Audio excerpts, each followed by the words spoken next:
Everybody knows that it's time for the Lovesexy era to begin. To kick off the Lovesexy album with a discussion about the album's first song, I Know, I'm joined by one of the hosts of the Music Snobs Podcast, Arthur Turnbull. Welcome to the show, Arthur. Hi, it's a pleasure to be here. I was telling you before we started recording, I'd been listening to your podcast prior to having the opportunity to join it, and then, after we kind of booked it, I started binging, and I'm like, oh my God, this man is really going in song by song, album by album. Well, some would say. Yeah, I would say even.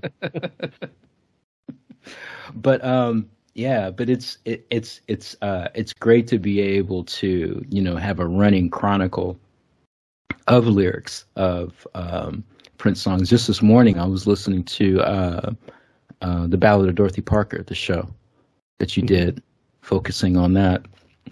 And, that is a song that is near and dear to my heart. And the Lovesexy album is also, near and dear. And so I really thank you for the opportunity to go in and put my best effort into justifying the estate sanctioning a deluxe box set release of this album. Yeah, there you go. So, if you're listening, estate. Although if the estate's listening, I might have already been in trouble for some of the stuff that I've included in my episode. So I think I'm still under the radar quite a bit. So anyway, yes, thank you for agreeing to be on, Arthur, and I appreciate you, the kind words, even though I do understand that my venture in Prince lyrics canon and doing it chronologically is a bit bonkers. But what I do like about doing it chronologically, though, is making those kind of leaps in his development and his growth as a songwriter and as a lyricist, and understanding where like certain aspects of his songwriting are heavy focused for a while and they kind of just drop off, or like the first references to something. Like we have first references up the wazoo in the song in particular. Correct. That's right. Yes.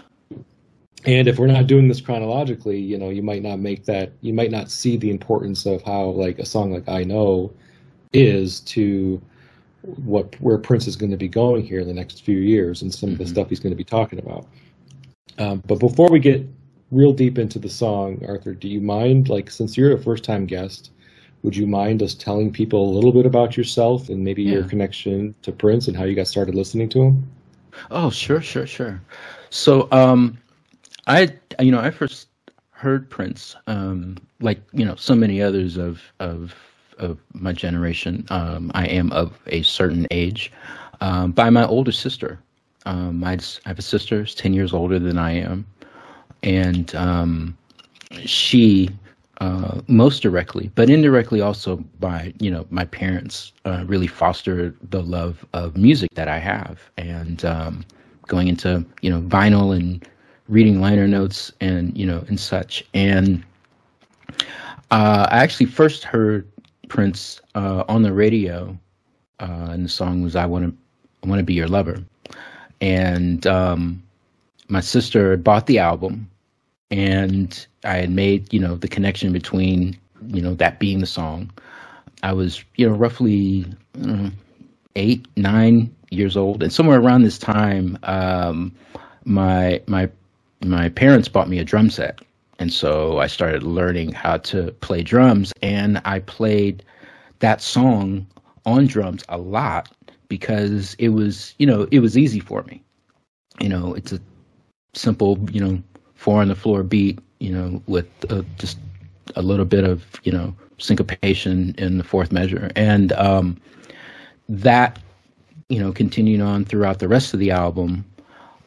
And I kind of not walked away from Prince, but, I wasn't locked into him. I did see the American Bandstand appearance that he made, where he was, chewing gum and holding up 4 fingers and playing Dick Clark and stuff like that, But, what I was really listening to amongst, my friends, I was listening to a lot of rock music, Rush and AC/DC, and I think I had this balance in between the music that I was interested in, along with the music that my older sister and my parents were listening to, which got into, Santana and Minnie Riperton and Stevie Wonder and Commodores and Parliament. And so I kind of had these two sides, and amongst my peers, it was kind of an oddball because, black kid listening to, Angus Young and Eddie Van Halen. It's kind of weird, it's just a little off at that time. It wasn't expected for sure. Yeah. So, when Controversy was released, mind you, I completely missed Dirty Mind. But when Controversy was released, that was a stronger advent of video, and there was some local video stations. I grew up in the Bay Area, so shout out to the California Music Channel and Soul Beat. But, seeing Controversy and seeing the way that Prince, presented himself in his band, you had this band, and you had him with the guitar, you had Des Dickerson with the guitar, in this kind of, almost Mick Jagger, Keith Richards sort of way.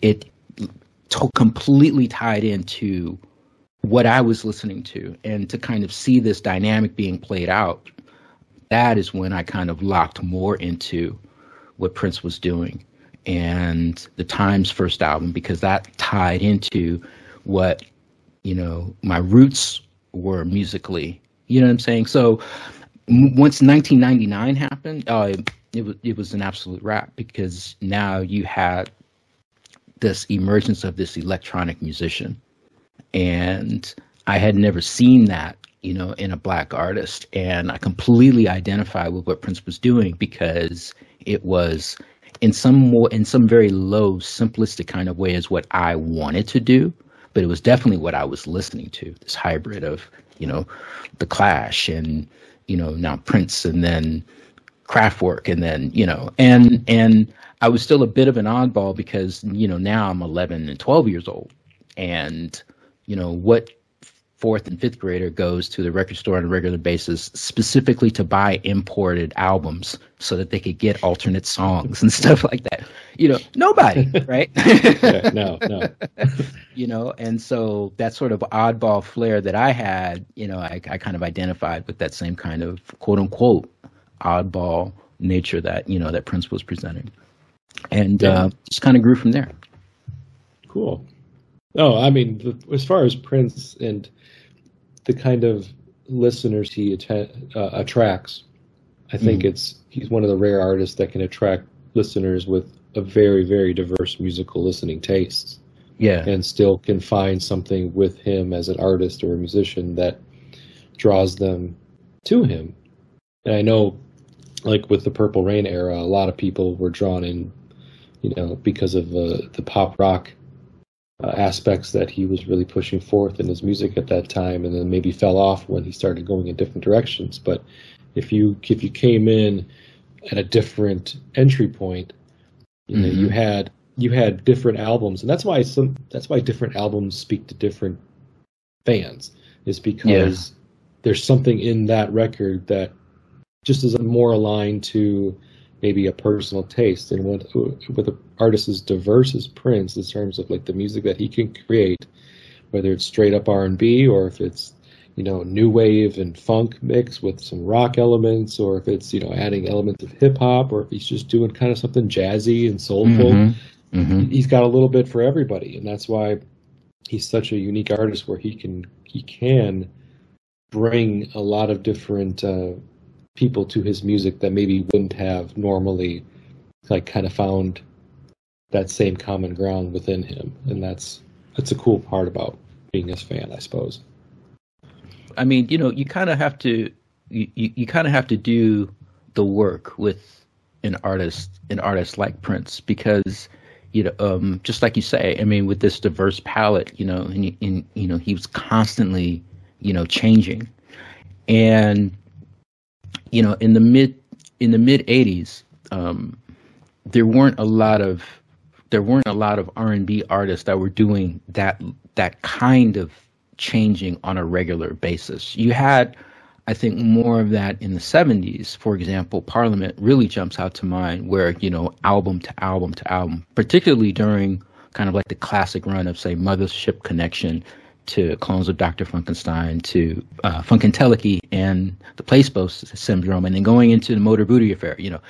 George Clinton had these different sort of personas, and there were a variety of characters that appeared on these albums, but you didn't really have that with Stevie Wonder, for example. Songs in the Key of Life, Stevie, well, it was a short afro, but by the time you get to Hotter Than July 4 years later, he's in braids. So there's a drastic change there visually, but not a whole thematic thing, right? Yeah. But you had that in rock and roll all the time. You had Kiss every album, every year. They had different costumings. The messaging was fundamentally the same, right? But the appearance, kind of varied. I mean, it seemed to be more of a theatrical portrayal in the rock and roll world. Ozzy Osbourne with different tours had these different thematic stances to them, and so 80s, mid 80s, definitely the period that we're talking about with Lovesexy, with the advent of hip hop, you didn't necessarily have that visual variety, right? It was just a reflection of what was current, and in some ways what was forward thinking, in the neighborhoods. Run DMC always wore Adidas and Lee jeans, right? LL Cool J always wore a Kango, and so inserting an artist like Prince in that dynamic was different, but he definitely was consistent. These appearances, these differentiations in appearances, stayed consistent throughout his career. But take an artist like Michael Jackson, what he looked like on the Thriller album was drastically different than what he looked like on the Bad album, right? And you're like, whoa, And then taking that to the next step had to, dangerous. Yeah, it's like you kind of had to put the work in, And I had friends that really dug Purple Rain, but once we got to Around the World in a Day, and definitely Parade, it was a wrap. They just signed off. Yeah. Yeah, so, and the record sales kind of reflected that. Record sales reflect that. Absolutely agree. Yeah. So yeah, man, I'm ready. Okay, well, the thing about I Know, as it leads the album off, is I just want to make sure everybody realizes, if you're not familiar with, if you're listening to this podcast, I'm sure you are, he does not spell I Know the letter I, K-N-O-W. That's right. How the two words are kind of sung in the song, the meaning that he puts behind them, and oftentimes throughout the song. But Prince is a smart guy. I mean, he knows that, putting EYE, like the organ then on your face that you used to see to represent I, can also represent other things, like third eye, which is he would do later on in his career. The eye that you see is also something that's important when you're talking about like religion, and has different importance in different types of religions. The symbolism behind the eye, and then using the letters N-O, the word no, to express a negative response instead of K-N-O-W. It just changes, visually it changes what you're thinking the song is going to be about, but then you have to listen to the lyrics to realize what kind of terminology is he using here, what kind of context is he using here to express these designs. So it's just a very interesting stylized, and I think there's even versions of the song, I don't even remember if it's on the Lovesexy album itself, where instead of the word I, he just uses the kind of like the symbol, like a drawing of an eye. I don't know if you've seen that before, but he does that often as well to represent I. So we get a little bit of the Prince, the typical kind of changing of the lexicon a bit. The vernacular that he uses in this song, as we'll go through the lyrics, is quite unique. And there's like new words that he introduces throughout. This was recorded in December of 1987, the song I Know. And one thing that's just kind of a unique, interesting aspect is that there's music in this song that has been lifted from a previous song that he recorded called The Ball. And this song that was meant to be on the Crystal Ball album back in late 86 for release in 87 until that dissolved into Sign of the Times, of course. And once Crystal Ball concept changed to Sign of the Times, there was no reason for a song called The Ball, which is, in my opinion, the lesser of the two Crystal Ball-esque songs. Crystal Ball is a superior song in my mind. So to keep The Ball on Sign of the Times, but get rid of Crystal Ball made no sense. Yeah. So he's like, you know what? The whole concept's gone. I'm going to repurpose some of this music that I created for The Ball, and it's going to be, a little bit of the basis for my new song off, the lead song off my new album. And, it's not like it's identical. There's enough differences, I think, that it's not like, it doesn't sound like he's plagiarizing himself too badly here. Mm-hmm, mm-hmm. But once you know that, you can't really unhear it, I guess, is the way I look at it. Let's see, what else do we want to talk about with this song before we get into the lyrics? Well, the opening poem is interesting. So, like, the song kind of starts off with this, these ethereal sounds, a little bit like how the album ends, it's bookmarked in this way from a musical standpoint. And then you hear, the first voice that you hear for the album now, keep in mind this is the opening track, is a woman's voice. This woman is the poet and artist Ingrid Chavez, who Prince had met, I guess, around this time, and they connected, they bonded over, spirituality, and mm-hmm. They just had, like a bond from a artistic standpoint. And so he invited her to be on this record, and her poem is, "Rain is wet and sugar is sweet. Clap your hands and stomp your feet. Everybody knows when love calls, you gotta go." So I assume that is something that Ingrid wrote, but I don't know this for a fact. I don't know if you knew anything about that, Arthur. I actually don't know if that was something that she authored or if that was something that, she read. I know that what was it, like a year later or two, when she had that album that Prince produced, mm-hmm. and that really great song "Heaven Must Be Near," with where Prince wanted to showcase the poetry that she had written. I try my best not to speculate too much, particularly when it's like, okay, you obviously didn't know, you absolutely weren't there, right? But it does, I do it all the time though, so yeah, it's hard not to.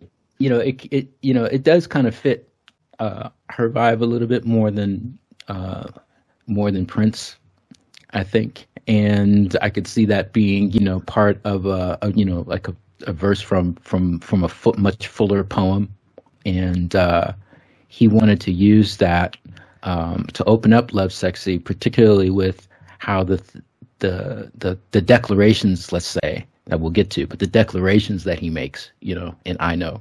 One thing I do know is that synth sound bed is actually a sample from an album. I believe the album's called Passing Clouds, from an artist called Roger Lim.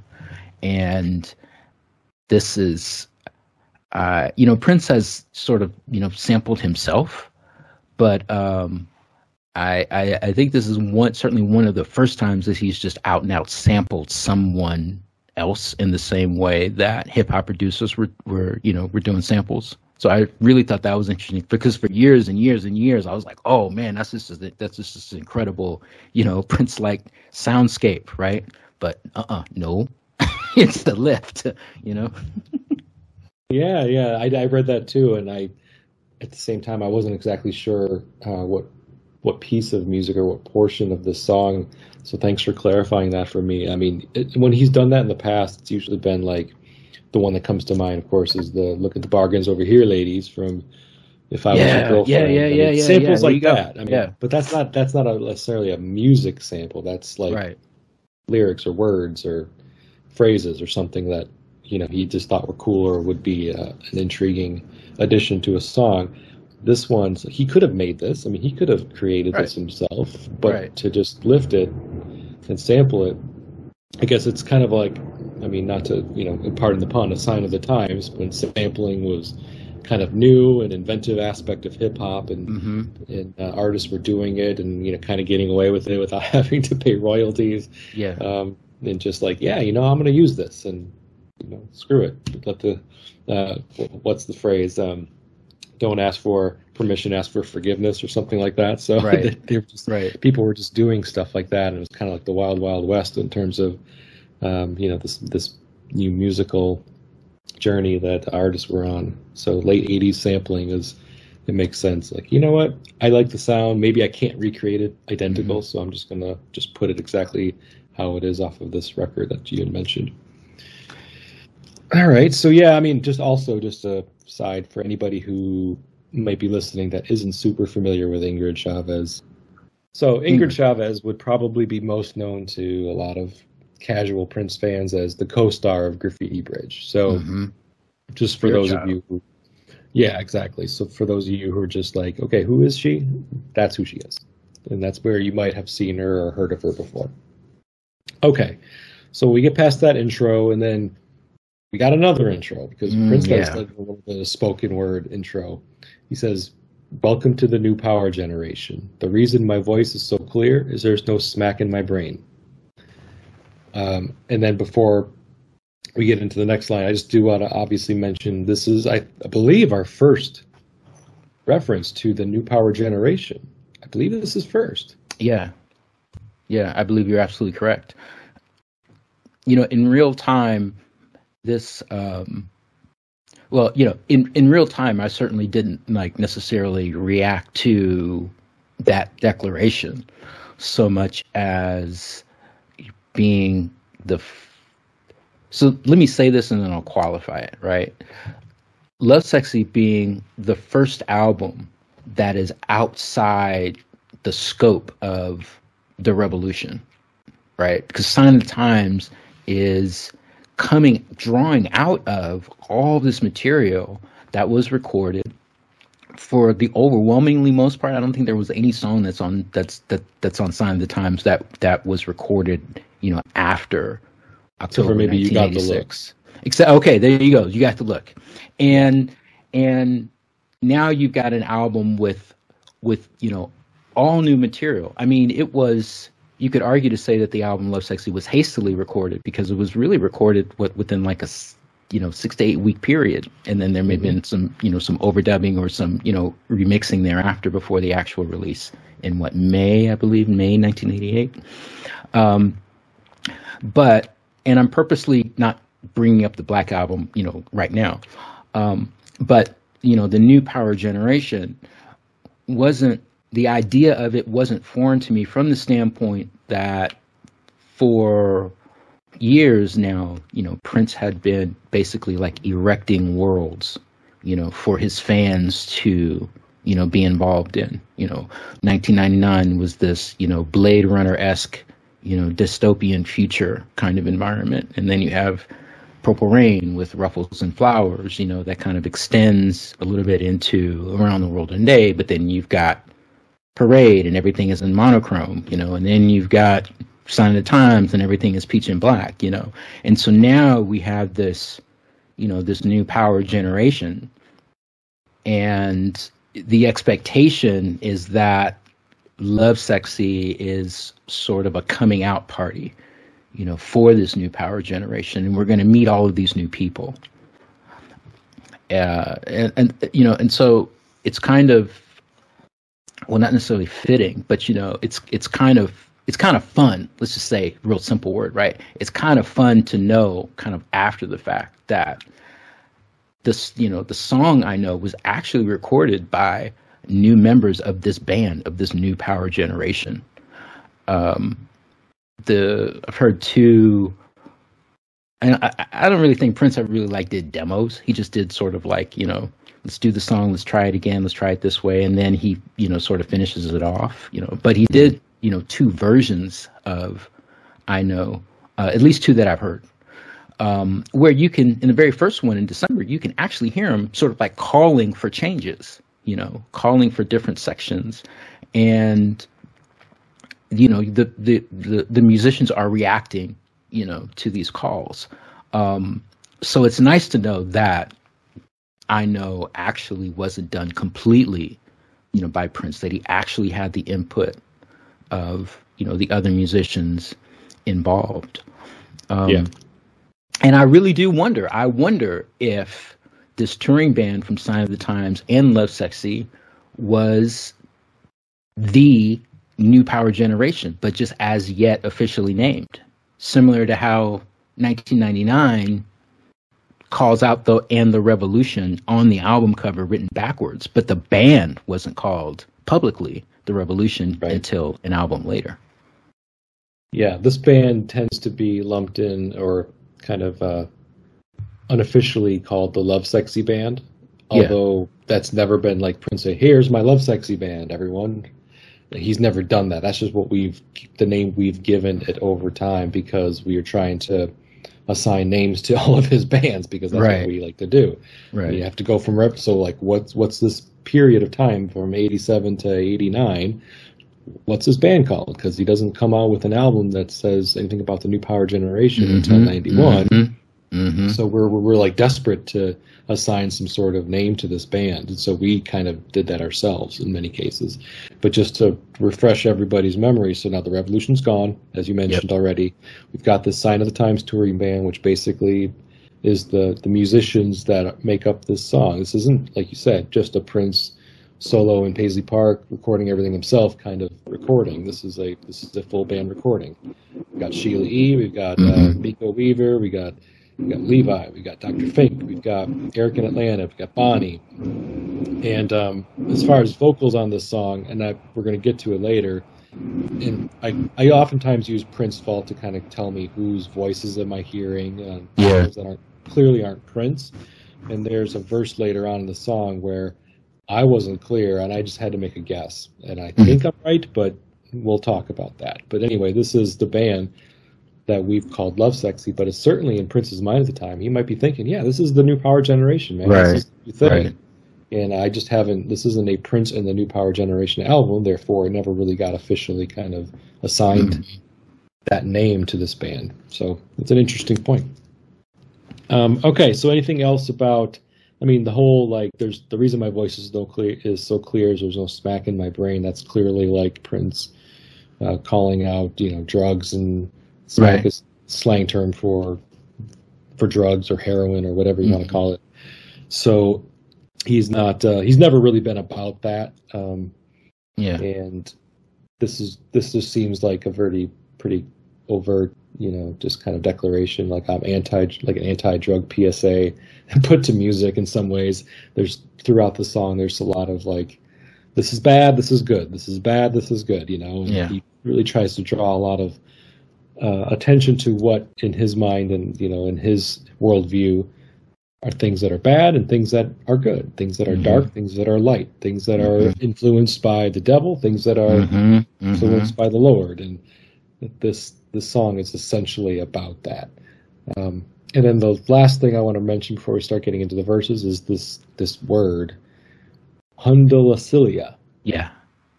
Okay. Yeah. So, hearing this song for many years prior to me having a podcast where I actually take the time and look up lyrics, I never thought anything of this. I just thought he was just kind of screaming some made up word, or just like, I didn't think about it, Arthur, I just didn't think about it. But now that I'm looking at it, I'm like, this is allegedly a word. This is something that he made up, because I did some searching on it, and there really is nothing. So I don't even know if there's a word that he literally just created this just for this song. Yeah. What's your understanding of what this song or what this word is and what its meaning is? I'm interested to hear your point of view on this. Well, to quote Thor, of course, all words are made up, right? But but I'm with you. You got me there. I'm with you, because there's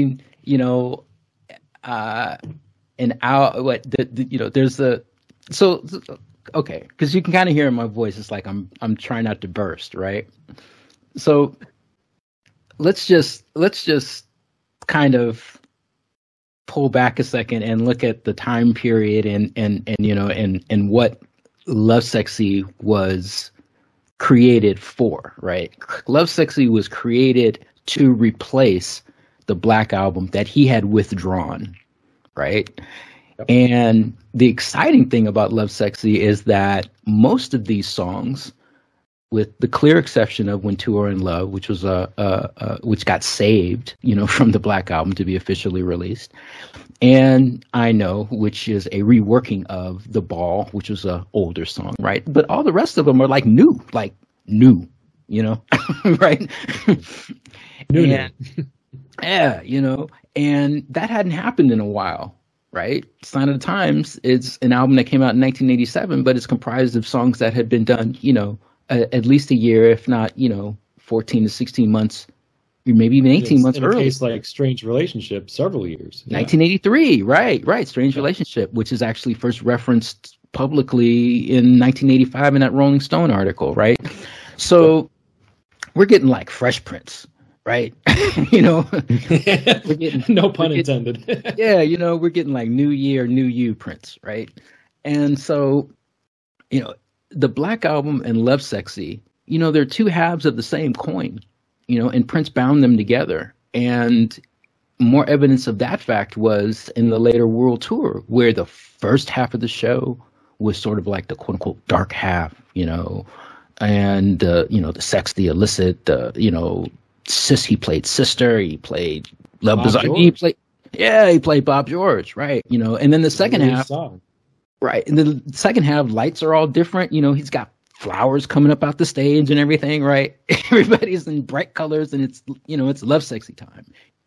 These two albums are really co-joined, and you've got this spooky electric thing that he talks about in I Know, and you've got this Lovesexy thing that he also talks about. Of course, the album's named Lovesexy, but he actually says the word lovesexy, in the song, as these two entities to replace the devil and the supreme being, right? So like, what's all that about, right? It's like they're proxies, Lovesexy being a proxy for Jesus, and Spooky Electric being a proxy for Satan. And so what you get in Lovesexy is the closest thing that you're ever going to get. It's essentially a gospel album, right? And I Know as a song is not just a declaration of faith, but he's actually testifying, right? It's like, in certain denominations of Christianity, you go to church and there's like a period where where the parishioners get to testify. They get to stand up and you talk about what the Lord has done for them, right? And we're going to get into it, but yeah, line by line, verse by verse, he's talking about this testimony of this faith that he's calling Lovesexy. Yeah. So Hunda Lacilia is basically hallelujah. He's giving this hallelujah praise for Lovesexy, and he's telling us, the listener, that I know what this is about. I was awakened, and it can happen to you too, right? For the low price of $9.99 for LP and $16.99 for CD, right? for a one track LP, just for those who also didn't know that when this album was first released, it was released on CD as one long track. One long track. He wanted this album to be listened to from beginning to end, no breaks.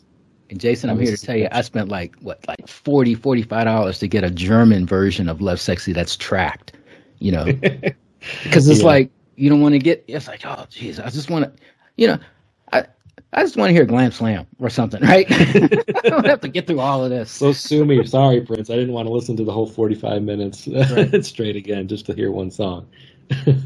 Right. Yeah, no, I'm with you on the Hunda Lacilia being like a declaration, just like a hallelujah, praise God, praise Jesus kind of thing, because he punctuates every chorus with that. And so, I mean, that's usually a word that is meant to punctuate a statement or a declaration or a testimony, so to speak.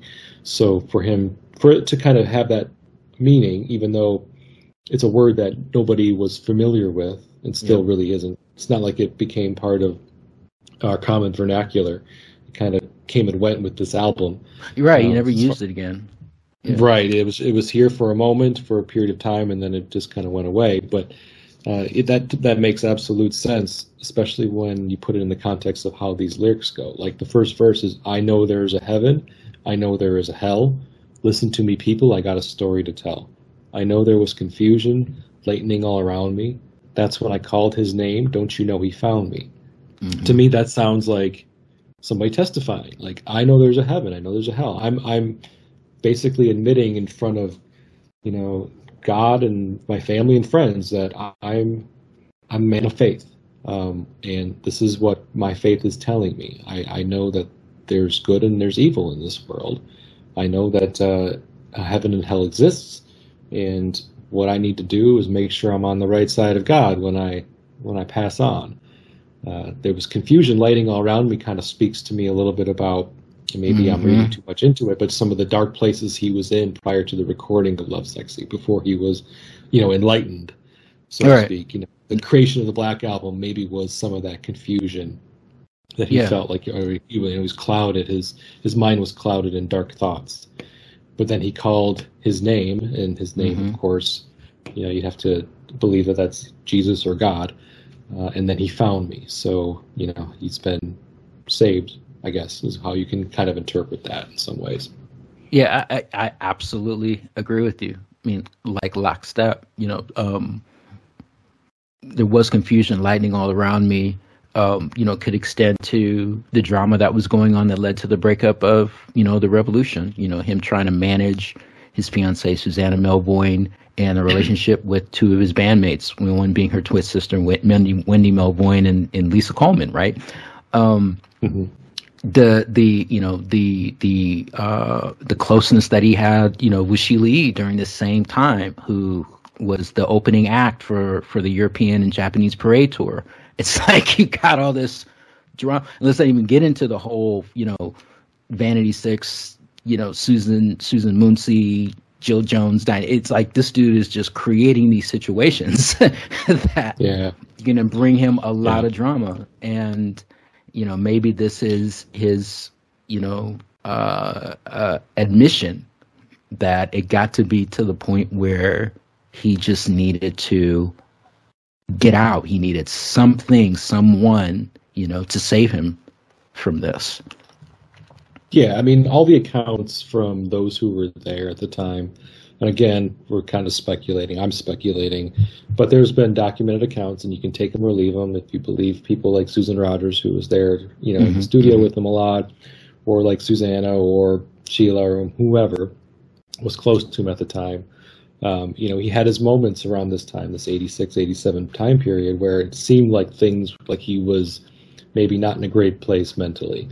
And it just makes sense, like this album coming around right after all of this and these declarations and being such a positive record, from front to back. Like all the songs, as I go through this album with my various guests, are going to have more or less a very common thread of it being meant to be uplifting, meant to be positive, songs that are very deep rooted in gospel. Like I also got the gospel feeling throughout this song, and there's a lot of, like, the way he even sings each of the verses here, he changes that up, and there's certain verses that he'll sing in a line in one way, and then he'll sing it a different way, and then he'll slow down his speech pattern, and he'll almost preach to the choir in a spoken word section, but then he'll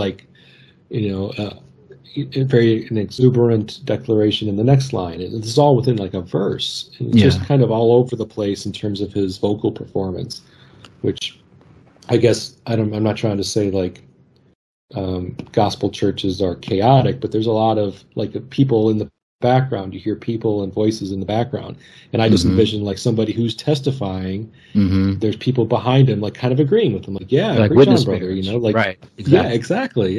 Exactly. And I get a lot of that vibe from this song. So the chorus goes, "No is what spooky electrics say, it's not okay, but I know love is the only way till my dying day. No, till my dying day I'll be okay, 'cause Lovesexy is the one till my day is done. Undilicilia."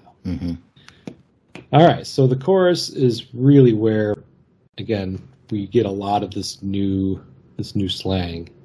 Yep. This new language that Prince has created for this album. Spooky electric, we kind of already mentioned that is his code word for the devil, for Satan. Lovesexy, the name of the album, also mentioned the title of the album for the first time in the song here in the chorus. So no is what Spooky Electric say. It's not okay. So you're already getting like no, not okay, negative kind of language used around the word Spooky Electric. And then Lovesexy is the one, Till My Day Is Done, coming after, love is the only way, till my dying day I'll be okay. So he's helping us as the listener along to try to make these connections to what these new words are meaning. Like, so you hear Spooky Electric for the first time and you're like, I don't know what the hell he's trying to say here. Right. Lovesexy, like the album Lovesexy, it doesn't instantly bring to mind God for people who are not familiar with the content of this album or the content of this song. Lovesexy for the people, and I was a victim of it as well, or guilty of it as well. When it first came out, I was thinking Prince was on some freaky shit, I mean, sure, he's naked on the cover. He's naked on the album. Exactly.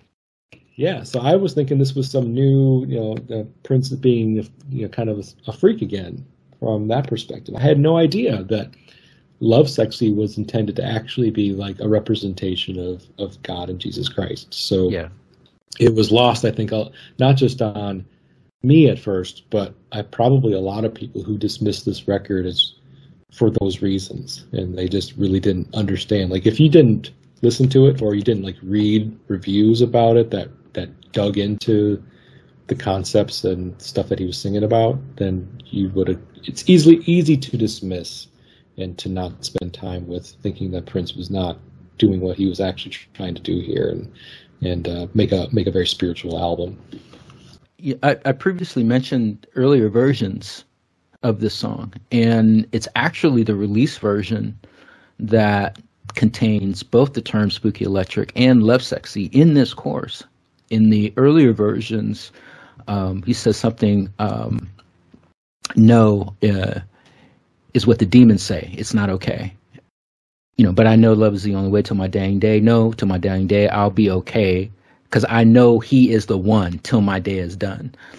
And I have to listen to it again to confirm if he's even got Honda La Cilia in that. But I think as he was, working on this song and thinking over, these concepts, he decided to create, proxies or characters, that embody what he's talking about. Spooky Electric, for the dark side, Lovesexy, for like the light side. And going back to tying this kind of like back to the cover in a way.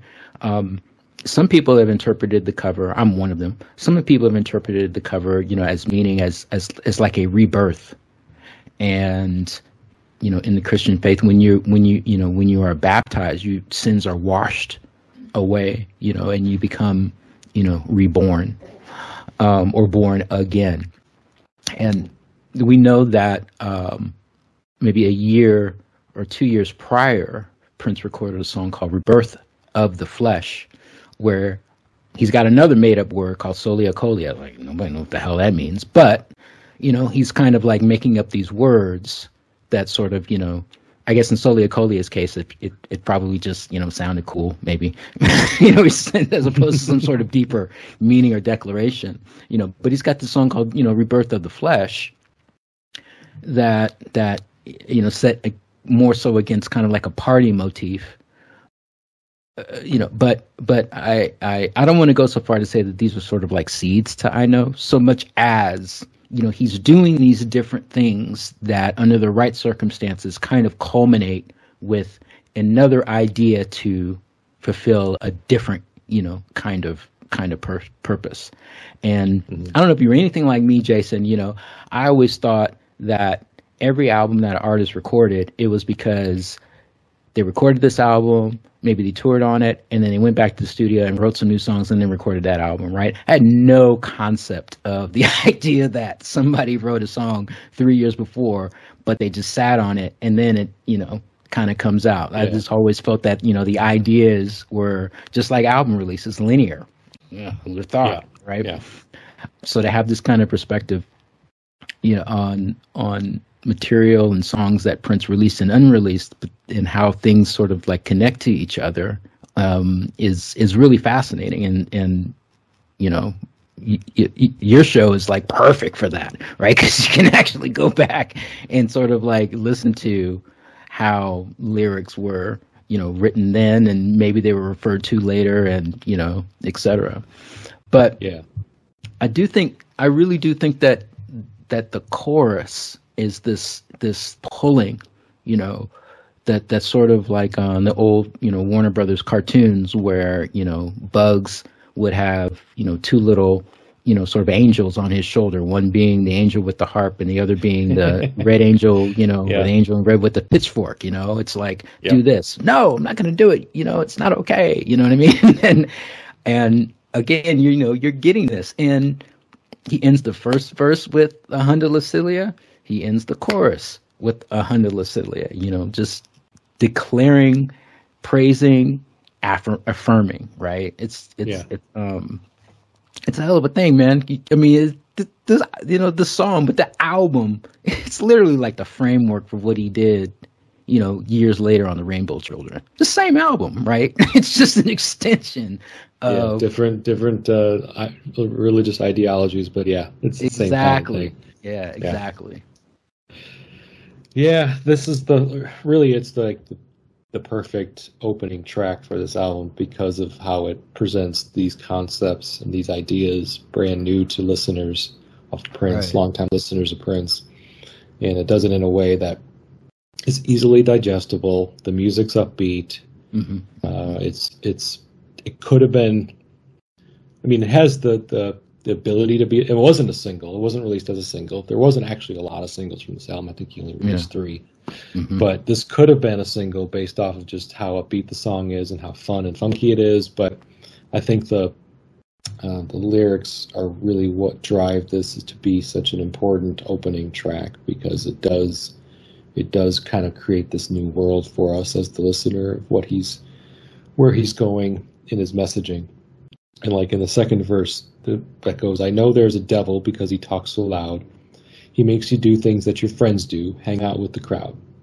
Mm-hmm. But my Lord, he is so quiet when he calls your name. When you hear it, your heart will thunder. You will want to hear it every day.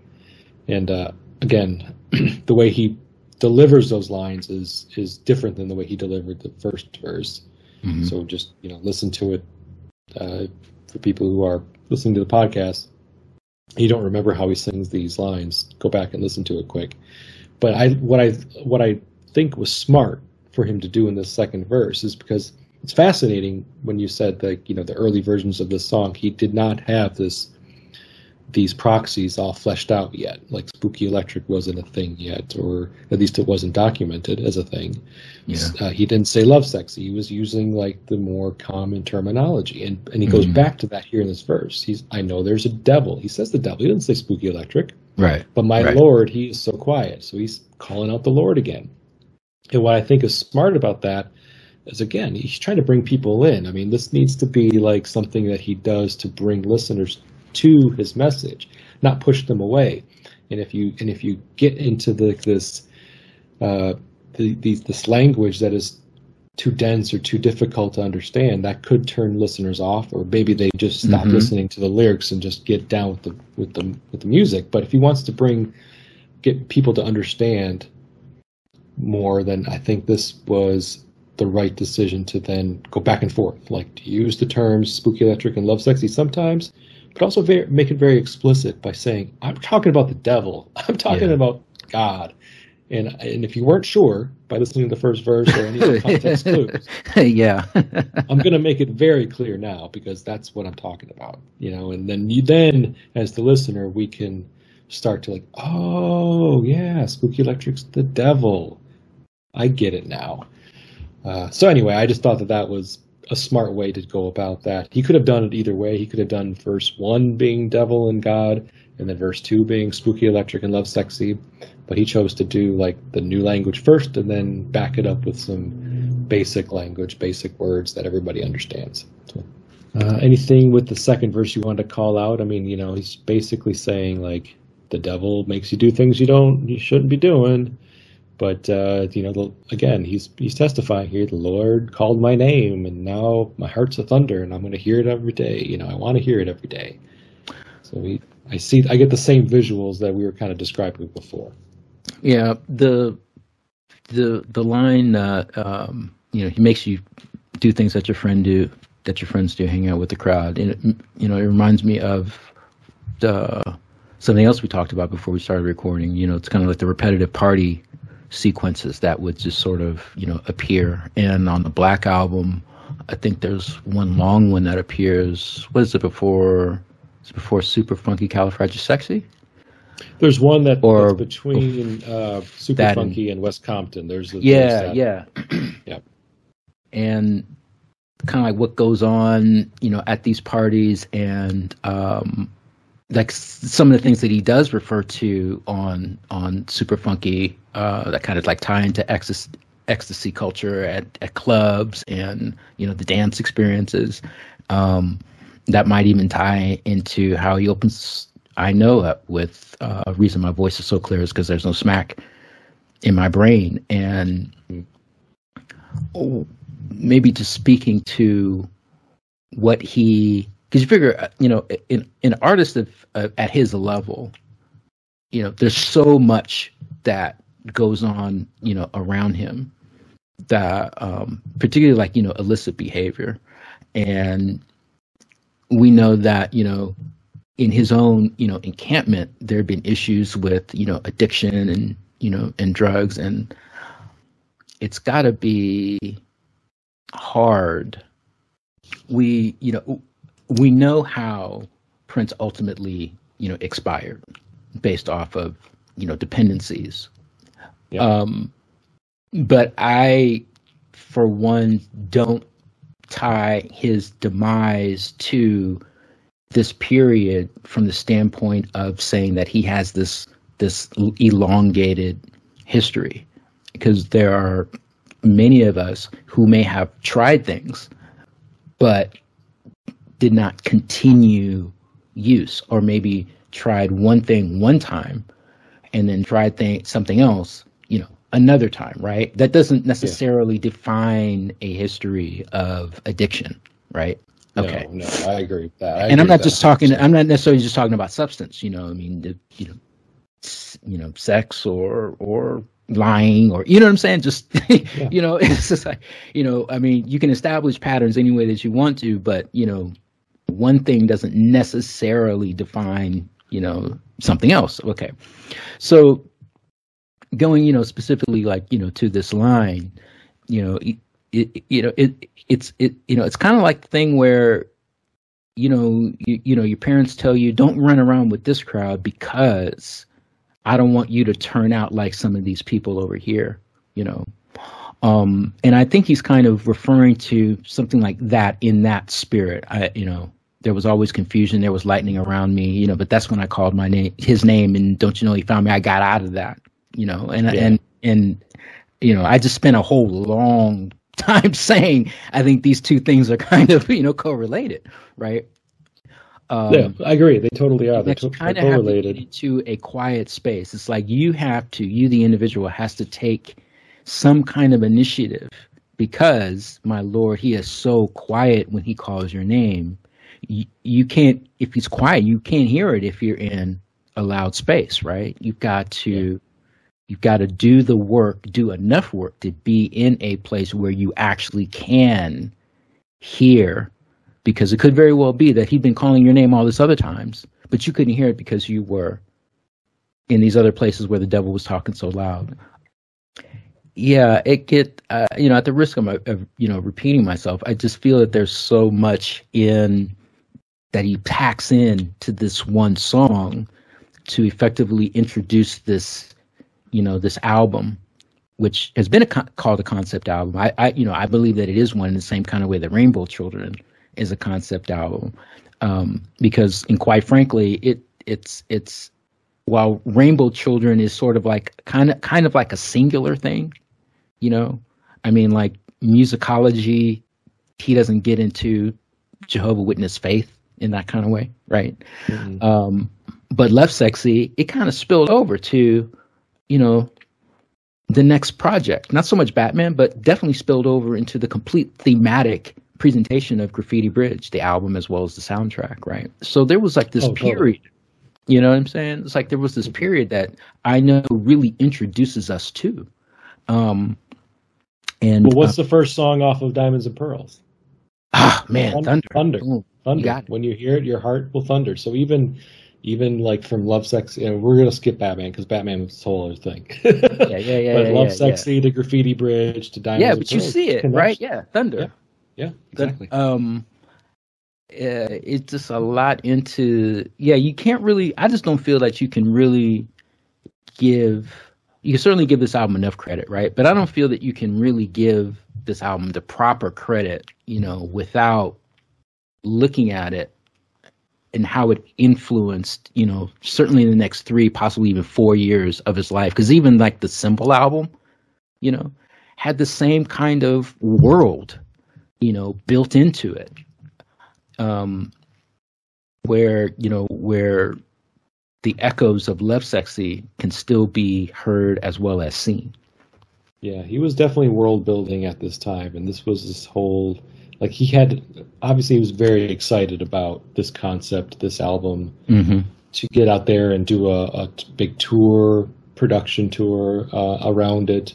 Unlike what he did with Sign of Times was a tour, but it never hit the United States because he was kind of already over it. He wanted to move on already before he could even tour the United States. But this one, the production values of the Lovesexy tour were off the chain. So he was obviously excited about it. Obviously, he had this visual representation he wanted to present to audience members, and to end the album or I should say, the end of the concert with this spiritual aspect, the spiritual side that he had expressed on Lovesexy. It would have almost been like, if he didn't follow this through for a few years, I think it would have been almost like more damaging to his credibility. Like, dude, I mean, you were all about this this spiritual bend, and then if he just abandoned it completely and went on a completely different direction a year later or 2 years later, I can see listeners becoming a little bit jaded. Like, you brought me in, man. I bought into this Lovesexy concept, and now you're abandoning me. Right. So I'm glad that he stuck around, you know, or stuck with it for a while to kind of emphasize. And really, for the most of his career, he stayed a very overtly spiritual recording artist. So, I mean, yeah, the ideas, the language that he's using on this song and this album may not have stuck around. He didn't really talk much about Spooky Electric or Lovesexy. That was more of a moment in time. But the overarching message was stuck with him and stuck with his music for the most of his career, if not all of it. It just changed a little bit during the Jehovah's Witness times, but it was still very spiritual. No, agreed. I mean, say what you want about him. He was definitely secure in what he believed. And, you know, you mentioned the tour and the visual component, you know, to this. That's why I really believe that it's worthy to have, and it doesn't necessarily have to be, you know, a 25-pound stack of 7 albums and stuff, right? But, you know, but certainly, you know, some kind of treatment where people are actually able to see the Lovesexy tour, if nothing else, the television broadcast that was done in Dortmund, Germany, because you know, he's acknowledging both sides of his, I guess, worldview, right? And the you know, the album by itself, you know, certainly can stand alone, but it's just that much more powerful when you see that there's this visual component to it, you know. And the staging, being that it was in the round, that was very, very, very different for Prince. Not a lot of artists did that, you know. And his later tours, that was kind of like his MO, you know. Welcome to America. In the Super Bowl, he had this stage that was, you know, shaped like his name, you know. Musicology, you know, was like a very simplistic kind of cross stage, but it was in the round, in the center of the floor of the arena. He did that for the first time during the Lovesexy tour. Certainly the arenas couldn't do that really outdoors, and the outdoor venues that he did in Europe. Yeah, no, I'm with you on that. I think we need that. We need to have that visual representation for a tour being a nice, clear video for those of us who weren't available. Or I mean, I was alive. I was 13. Some of us weren't alive. Some of us definitely weren't alive. I was 13. I wasn't going to see elaborate Prince concerts when I was 13 years old in 1988. So I missed out. And I would love to see it, in some official fashion. Just give us the tour in a nice cleaned up version, and I'll be a happy man. Okay, so moving on with the third verse. Third verse is interesting because it's like, okay, he's doing something else now. Like he's really just, again, testifying. All right, y'all, everybody in the house. And then you hear a woman say, "Serve it up, Frankie," which is a callback to, again, the Black Album. "Serve it up, Frankie," something Cat Glover says like twice on that record, but then the record got scrapped. So it's like, hey, I really dug that "Serve it up, Frankie" line. Can you say it again for this new album that I'm creating, that I actually am planning to release this time? So anyway, then he goes, "Here's what I want you to do: raise your hand up, straight in the air, swing it to the right, savoir faire. Up on the 2, swing on the 4, everybody on the dance floor." So I'm just getting like he's doing similar stuff to what he did on Housequake and The Grind, talking about doing his dance moves.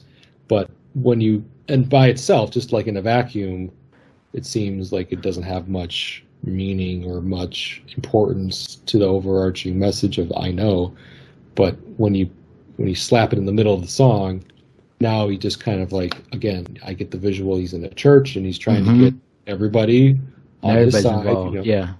Everybody involved in this testimonial, and he wants them to kind of dance along with him and party with him and enjoy the moment with him. And to do that, Prince, goes to dance. Dancing is something that he has always been it's been an important part of his music, whether he's creating dance music or whether he's talking about a new dance that he's creating, the Bird, or if it's the Detroit Crawl or whatever. Yep.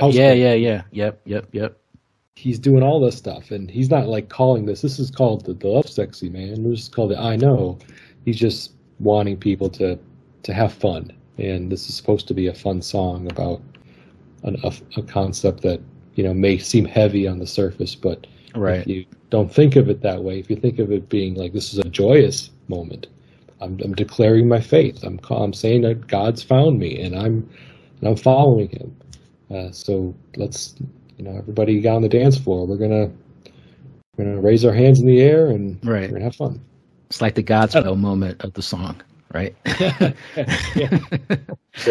And that goes right into the bridge. You hear "sha, ho, sha, ho," and then you hear Prince say, "Y'all ain't got it together. Go ahead. Raise your hand up, straight in the air." So it's just kind of an extension of this third verse. Anything you wanted to mention about that besides what I've already talked about? Yeah. Section of the song? One thing that's I don't think is really obvious at all, right? But if you want to talk about somebody that's got name check in Prince material in a really concentrated period of time, it's Frank Knuckles. It's Frankie Knuckles. right? And Frankie Knuckles is effectively the godfather of house music, and sort of took basically to say like Frankie Knuckles was just like this popular club DJ would be like saying DJ Kool Herc was just like a popular Bronx party guy, right? It's like these two individuals personified the music that they played and grew in an outsized kind of way. Kool Herc was the godfather of hip hop, right? And house music, Frankie Knuckles in particular, really gave the music an identity. And he was from New York. He was a Chicago-based DJ, who was one of the first DJs to really have like a residence, at a club called the Warehouse in Chicago. And he later opened up a club called the Power Plant, on his own. But this is early going into mid 80s, and Cat Glover being, from Chicago, this was, the scene. This was the advent of house music, in that city. And Prince being exposed to this, certainly from her directly, but we also know just from various, not even necessarily reports, but just, articles over the years that, Prince was a club guy. He liked to go out. He liked to dance. He liked to bring his records to DJs to have them play and to see the reaction. So it's very plausible that, he heard this music.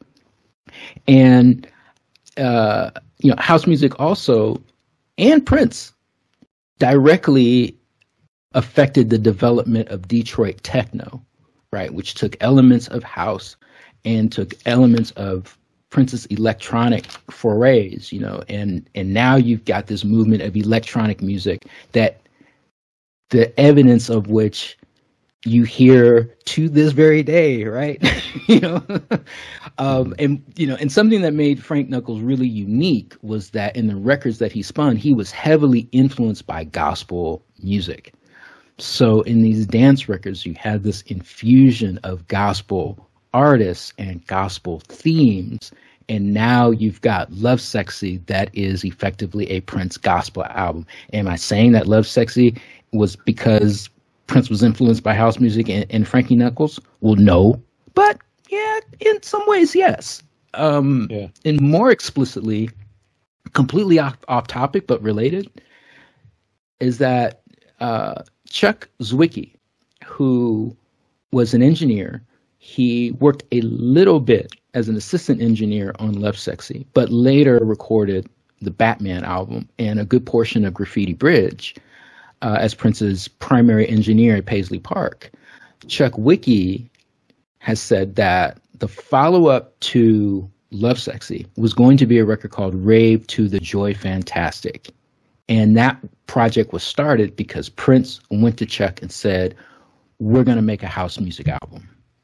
So the music that Prince wanted to do was forthcoming, but even on two earlier songs, one being When the Dawn of the Morning Comes, which was done in 1986, it's actually released on the Sign of the Times deluxe version, is kind of a praise and glory, hand clap kind of song. Oh, totally, yeah. But more directly, a song called The Line, which features his keyboardist, Bonnie Boyer, on vocals, that was done in 87, actually appeared on an early configuration of Lovesexy.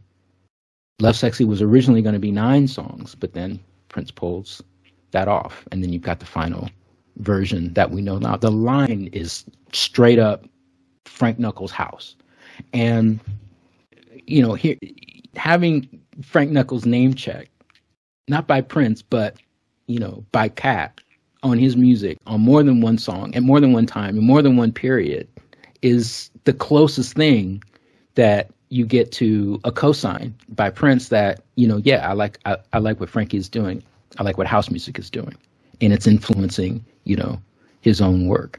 So the cool thing about Prince, that sometimes the more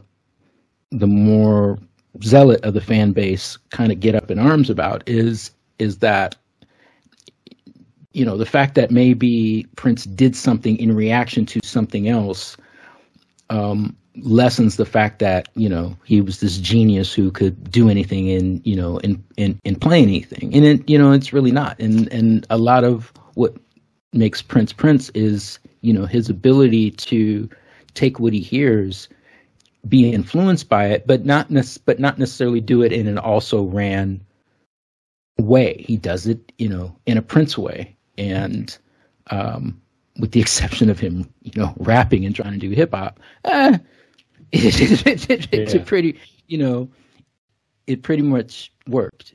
Even though from on the hip hop side, there were a lot of rappers that actually wanted to work with Prince because Prince was just a known, incredible, beat maker. It's just the actual rap ping is something that I. Well, yeah, he wasn't breaking any new ground from a rap cadence standpoint. He wasn't introducing new flows like Das Effects or anybody like that. So. Exactly. Sometimes it worked, sometimes it didn't. But I just think it's I really think it's cool that, Frankie Knuckles is name checked in this way, because it's in real time, and you can hear the evidence of this new music kind of creeping into Prince's vocabulary, because in truth, the music that he had been doing for years and years, was kind of it's almost like you influence something and then turn around and become influenced by what you've done. I mean, it's almost almost in a recursive way, and then the artist develops even further. So yeah. Well, you'd mentioned Bonnie just a minute ago. Now, as the song progresses, we get this next section of lyrics. This is where kind of Prince does this back and forth with no and yes. And this section is sung by a woman. And do you believe this to be Bonnie? Is this Bonnie on vocals here? Yeah, so that's Bonnie Boyer. Because I had the same kind of challenge that you had. It's like, all right, how many voices are we really hearing? Is Bonnie doubling herself? Is Bonnie and Sheila actually singing this? Because there's that's what I was wondering too. Right, there's some things where it's like it clearly just sounds like it's Sheila E. Singular. But in terms of like the screams and the real force, that's coming from Bonnie Boyer.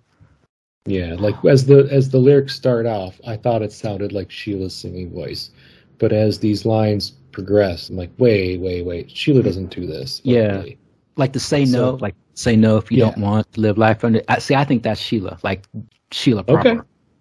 Yes, I think. I mean, that was with sounds right to me. Headphones, turned off all the lights, closed my eyes really, really tight, kept playing it over and over again, try to identify who that is. So the lines are: say no, no, if you can't find your way, everybody say no. No, if you're afraid, everybody ain't got it made.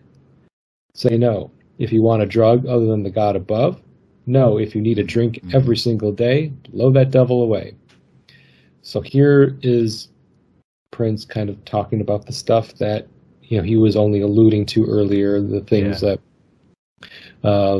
your friends are doing, or the negativity that maybe is surrounding somebody like Prince, things that he's seeing every single day, potentially drug use, alcohol use and abuse, being surrounded by that with his entourage, with his buddies. I mean, Prince was not averse to going out and having a drink now and then. I don't think he was like total teetotaler. Like I won't. In 1988, at least 87, 88, he talks a little bit about alcohol in songs previously, but I never really took it to be like, I'm a hard partier, I'm gonna get plastered. But I'm sure, like going to the club, he's always surrounded by this. I mean, that's what you do at clubs. You have a drink and you dance and you have a good time.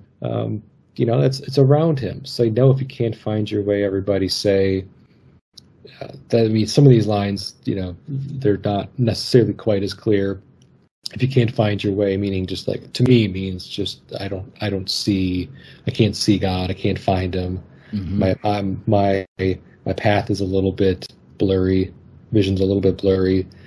Not necessarily just because of drugs and alcohol, but just because I don't have like the light that God shines available to me. I have to go find that light and then follow that path.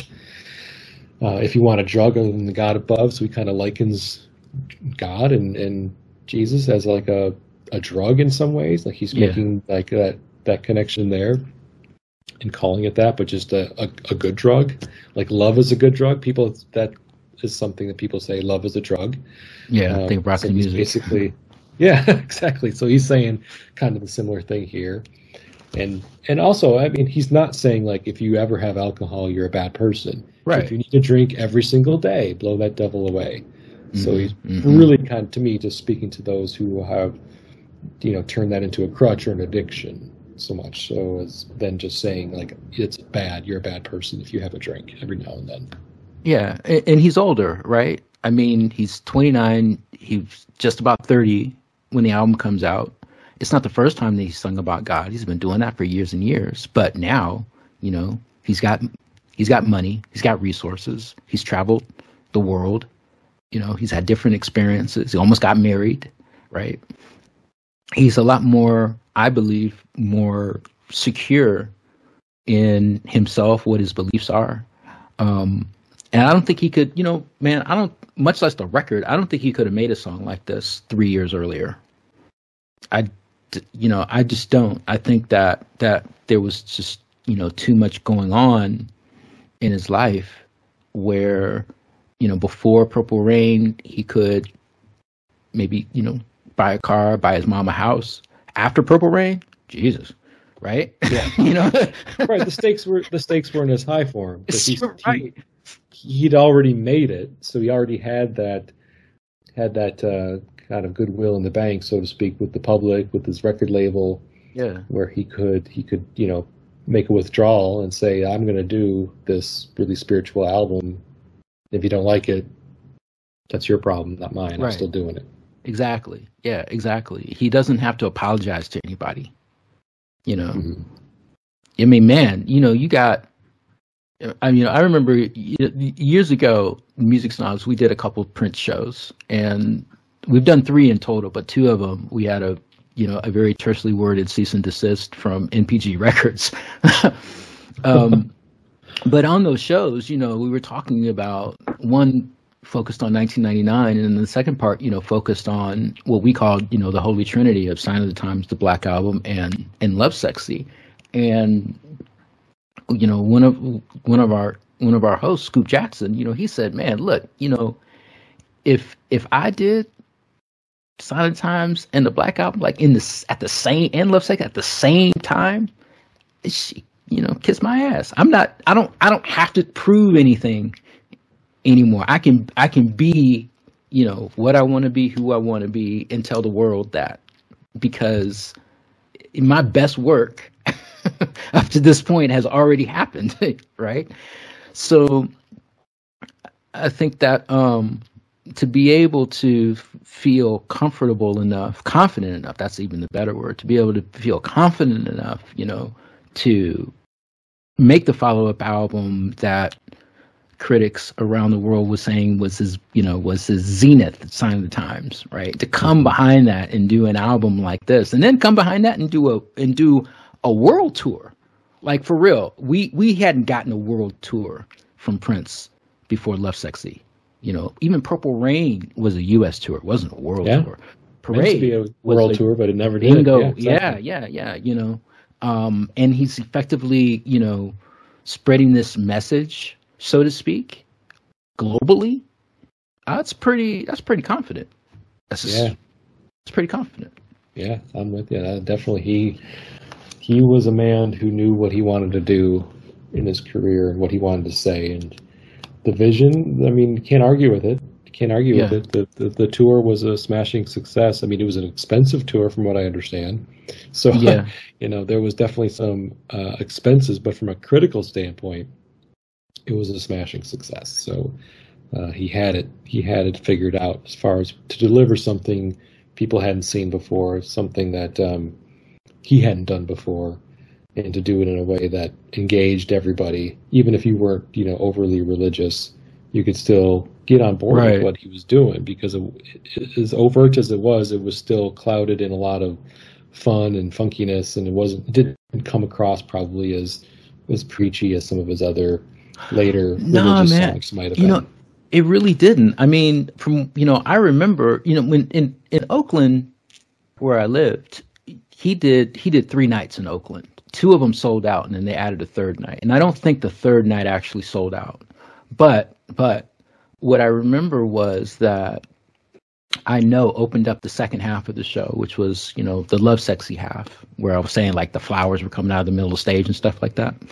And, you know, the people, like, we were really excited to see Prince again, because we had not seen him in mass like that since Purple Rain. You know, he did a one-off appearance with Sheila E.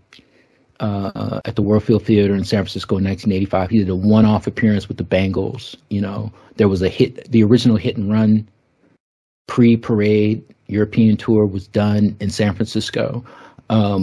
but that was like one night only, 2,500 or so people, saw that. And that was it. We hadn't seen Prince. And at the time I was 17 and in high school, I knew Bonnie Boyer's niece. I knew in a crazy roundabout way that I knew Miko Weaver's sister. Miko Weaver's sister helped me get. Actually, I had already had tickets. She gave me better tickets, and I went with her to see the show. You know what I mean? I saw Miko, nice. Getting our comp tickets and stuff like that. My mind's like blown, right? Yeah. It was a really joyous experience, and then seeing the show actually informed the album a lot better. I mean, to the degree that I remember writing a letter to Rolling Stone magazine protesting their 3-star review of this album. And I wish email existed, because once you write a letter, it's gone, right? Yeah. I can't prove nobody was that making photocopies. Never published it. Exactly. But boots on the ground, this album meant a lot, kind of like beyond the music, because even the people and I knew some people that really weren't digging the album, they went to the Prince concert because they wanted to see Prince, and Prince absolutely delivered. The tour was on MTV, the opening night from Paris. I remember seeing that because he did the European leg prior to coming to the US. There was a lot of hype and excitement around this return, of Prince, particularly after Sign of the Times, domestically only coming out, as the film, and that getting rave reviews, because we were like, whoa, this is not Purple Rain, this is not the Parade album. I just can't think of a better way that he would have introduced, Lovesexy, this new attitude, new year, new you Prince, than going with something like I Know, where he's telling you right out of the gate, this is what I'm about, this is what I'm on, strap in. Yeah, because the lines continue. He's now talking like things that are good, like say yes if you want this feeling called love. Yes, if you want it now, raise your hand to the man above. Up on the 2, swing right on the 4. We want everybody to open this door. Say no if you don't want to live life under the gun. I know, we know a better way to have some fun. I know there's a heaven and a hell. I know there is a heaven and a hell. So he kind of closes the song with the same lines that he opened it up with, about knowing that there's a heaven and a hell. So, yes again to love. Love is God, God is love is something that he will make more clear later on in the album. Raise your hand to the man above. Again, very much a testifying moment. Everybody open this door. I guess I get for that a little bit of a visual to like open the door to heaven, open the door to Jesus. I mean, you can interpret that a few different ways, I suppose. But open the door to do your nearest church and walk in and sit down and and take part in this.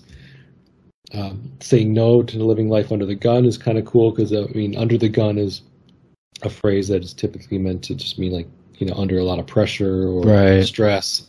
But of course, it also can have a double meaning when you just literally think of guns and living with gun violence, or living a life like expressed in Bob George with a guy who's jealous and violent, and having that negativity in your life. To say no to that. Better way to have some fun. So maybe better way to have some fun, meaning like the stuff that he's already been talking about, drugs, alcohol, often used to have fun, or they coincide with moments where people are having fun, parties, dancing. But there's a better way to have some fun. Maybe try this whole heaven and hell, God and Jesus thing, and see how fun that can be. Trying to make it. It's almost like he's trying to sell it, sell God, sell Jesus, sell religion to people who aren't already religious. Like, it can be fun, guys. Listen to me. I'm having fun. This is a fun song. It's not. It doesn't have to be like, I grew up Catholic. I went to a lot of Catholic, services growing up, and I would not call, no offense to any Catholics listening to my show, I wouldn't call Catholic services fun. Okay. They were very strict in terms of like this is when you kneel, this is when you stand up, this is when you say this is when you say that, and it's very regimented, and there isn't a lot of room for fun. So I feel like in this song he's really trying to sell it hard. Like, this is a fun thing. Yeah, it can be fun if you allow it to be. Yeah, like near-death experiences where there's like shared experiences where people see, you know, light and they're walking toward this light, you know, but then they're revived and they're saying, listen, this happened. I know this happened. You know what I mean? This is how it goes. And I know. Yeah, exactly. Yeah, it's like the way he ends this. It's like, I've been through this fire. I know, you know, that there is a heaven and a, you know, and a hell, because I've definitely been in hell. So, and that's usually how it goes, right? Look, I've been to that place. This place is much better, you know. I gotta say, man, I mean, I really can't say enough about, I mean, this song in particular, but, you know, this album, Lovesexy, you know, all together. And I'm looking forward to, you know, the next round, you know, of shows that you do to get different people's, you know, take on it. Because it's like Lovesexy, and I know you didn't ask me like, hey, you know, got any final thoughts? Well, yeah, actually I do, Jason. But yeah. Now's the time, man. Do it. It's like I see Lovesexy as an album of intersections. And going back to much earlier in, you know, in the show where I talked about, you know, the Black Album and Lovesexy being two halves of the same coin, you're seeing this intersection of this previous, you know, type of Prince. And, you know, Prince doesn't usually, you know, acknowledge stuff that he's done. You know, it's like he's done it, he moves on. And where he performed Bob George, for example, the whole song, not just a snippet, right? He performed the whole song during the Lovesexy tour as part of the set list. You know, that was like, to us that had heard the Black Album, then, you know, we were like, whoa, he's really saying that he did it, you know, that I actually did this. You know, this intersection of, you know, his feelings about sex and how it can get tied to debauchery, but sex as love, and, you know, the product of sex is procreation and the extension of life, and you know these two intersections of, you know, the music that he's done, the instrumentation, you know, that he used. I mean, during Lovesexy, he didn't play guitar a whole lot. You know, he let Miko pretty much, you know, handle the guitar. And we talked a little earlier about, you know, his growing affinity for house music and how that was almost completely crept into Lovesexy with the song The Line that he, you know, withdrew at the last minute, but still wanted to make a house music album, you know, later. It's like all these things are happening, and even though in real time, this is Lovesexy, this is the agenda, this is the album, this is the show, it's got nothing to do with the fact that he's thinking about all these other things that just aren't surfaced, you know, to the public. So yeah, again, I mean, I'm really looking forward to hearing other people's takes on the songs for the rest of the album, you know, to see what they picked up on, you know, too, about this album. Because, you know, it's not everybody's favorite album. No, it's just not. It's not. It's not. But it's infinitely intriguing, I think. Even those who maybe not a big fan of the record overall, I think they would at least admit that there's some interesting stuff going on here, even if they're not totally down with it or thinking that it's like, I don't really get into the whole spooky electric Lovesexy thing. The imagery kind of lost on me, but it's hard to dismiss it as being like completely like a foolish endeavor. I think that you have to certainly think that Prince had his heart into it, for sure. It wasn't taught. I mean, he made it quickly, as you mentioned. Like, this was kind of a quick turnaround because, you know, he wanted to get something out there, and the Black Album got pulled. You know, they had to replace it with something. Right. So while but it's not obviously funky, right? It's not like, you know, Beyonce Alphabet Street. It's not like obviously, you know, funky, but it's Prince, and Prince is always funky. So there you go. Right. Yeah, and at its least funky as he's still a little bit funky, you know. That's just inherent to who he is and the music he makes. But yeah, no, I appreciate you spending some time with me today, Arthur, talking about the song and the album in general, because it is the opening song from a new album. A lot of times we talk a little bit more about the concepts of the album than we do maybe on later songs. So I understand, like, appreciate your perspective on it, especially from somebody who, you know, was around at this time, kind of saw the Lovesexy tour and kind of understood, you know, where he was coming from, and making that connection in real time is important. So I definitely want to thank you again for being on the show. And before I let you go, do you want to shout out your show and where people can find you and what you're up to? Sure. Thanks for the opportunity. So the Music Snobs can be found really anywhere fine RSS feeds are consumed. Apple Podcasts, Google, we're on Spotify. Just search The Music Snobs and you will find us. Our Twitter handle is Total Music Snobs. And we are gearing up for, oh my gosh, Jason, it's been 10 years. In 2022, it'll be 10 years of when we first started the show. So we've got some good shows planned for this round. We're doing pre-production as we speak. I actually have to do something for a meeting tomorrow about that. Cool. Yeah. All right. Well, yeah, I will definitely put a link to your show in my show notes. Make people aware of it and make sure that they have a way to connect to it, even if it's, you know, they're looking for it on a different platform. They'll be able to find it somehow. So again, I want to thank you, and I hope to have you again on a future show. I'd love to have you back. You're a wealth of knowledge, and I love picking your brain on stuff like this, on songs like this, and just, you know, Prince in general. So again, thanks. This has been the Press Rewind Prince Lyrics podcast. I've been your host, Jason Brenninger. You can find the show on Instagram, Facebook, Twitter using the Press Rewind pod handle. I'm also on YouTube now. So check out episodes on YouTube if that's your preferred social media app. And until next time, thank you very much and goodbye.